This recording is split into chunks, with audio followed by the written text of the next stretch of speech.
Every morning, Thomas sat on the same bench by the old willow, watching the light crawl across the lake like a shy memory.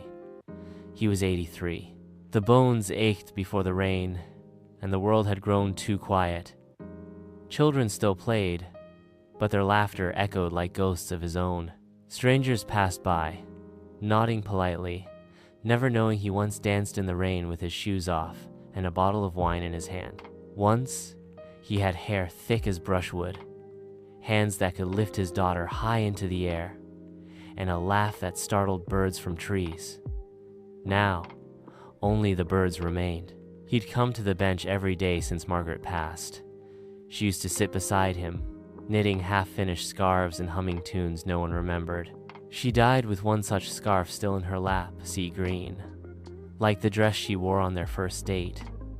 He could still see her sometimes, not in the ghostly way people talk about, but in the way the sunlight touched the grass, or the way the wind whispered through the willow branches like her fingers once did through his hair.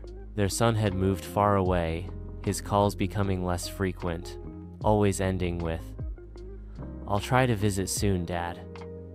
But Thomas didn't mind. The boy had a life to live, as he once did. Still, some mornings hurt more than others. One cloudy day, a little girl wandered over from the playground. She looked up at him with wide eyes. "Are you lonely, mister?" Thomas chuckled, surprised. "Why do you ask that? You look like you're waiting." He paused.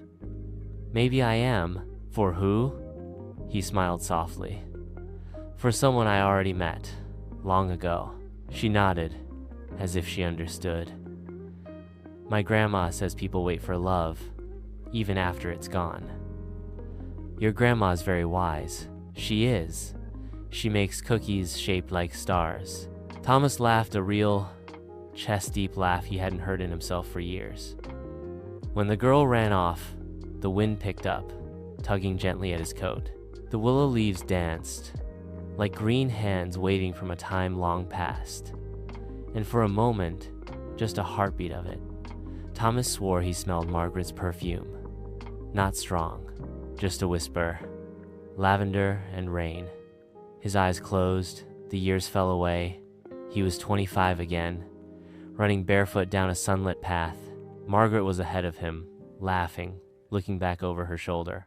"Catch me, slowpoke." He never did catch her that day. She'd always been just a little faster, a little brighter. His eyes opened. The bench creaked. The lake shimmered. The scarf in his lap fluttered. He smiled. Maybe the wind remembers.